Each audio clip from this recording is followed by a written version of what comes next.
भारत की राष्ट्रपति द्रौपदी मुर्मू ने आज संसद के दोनों सदनों में अपना अभिभाषण पेश किया। साथ ही उन्होंने आज सिंगोल के साथ एंट्री ली। 18वीं लोकसभा में पहली बार भाषण देते हुए द्रौपदी मुर्मू ने कई मुद्दों पर बात की।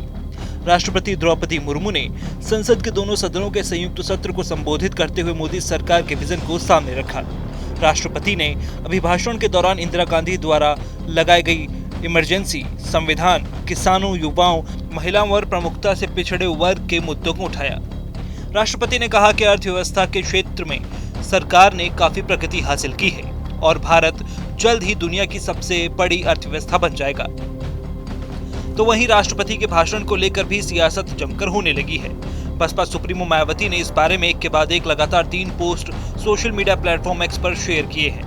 मायावती ने अपने पहले पोस्ट में सरकार की उपलब्धियों को हवाई बताते हुए लिखा है कि आज राष्ट्रपति जी ने अपने अभिभाषण में संसद के संयुक्त सत्र को संबोधित करते हुए जो केंद्र सरकार के पिछले 10 सालों की उपलब्धियां गिनाई हैं, तो वो जमीनी हकीकत में बहुत कम और हवाई ज्यादा है।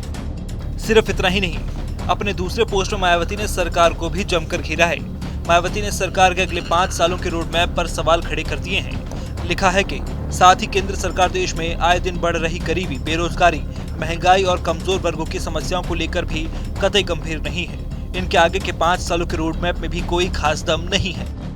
इसके बाद अपने अगले पोस्ट में मायावती ने पक्ष और विपक्ष के सांसदों को भी बड़ी सलाह दी है। उन्होंने लिखा है कि बेहतर होगा कि राष्ट्रपति जी के अभिभाषण के धन्यवाद प्रस्ताव पर सांसदों को केवल आरोप प्रत्यारोप लगाने की बजाय जनहित के जरूरी मामलों में सरकार का ध्यान जरूर आकर्षित करना चाहिए।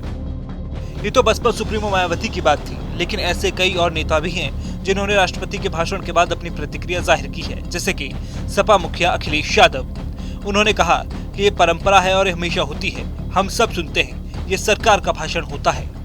ये तो परंपरा है, ये हमेशा होता है और हम लोग सब सुनते हैं उनका।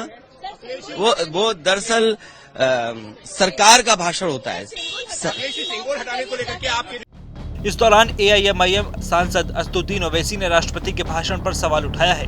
उन्होंने कहा कि इस पूरे राष्ट्रपति के भाषण में कहीं भी अल्पसंख्यक शब्द का इस्तेमाल नहीं हुआ। आखिर क्यों? इतनी नफरत क्यों? देश में सबसे ज्यादा बेरोजगार नौजवान हैं, उनके बारे में सिर्फ बातें हो रही हैं।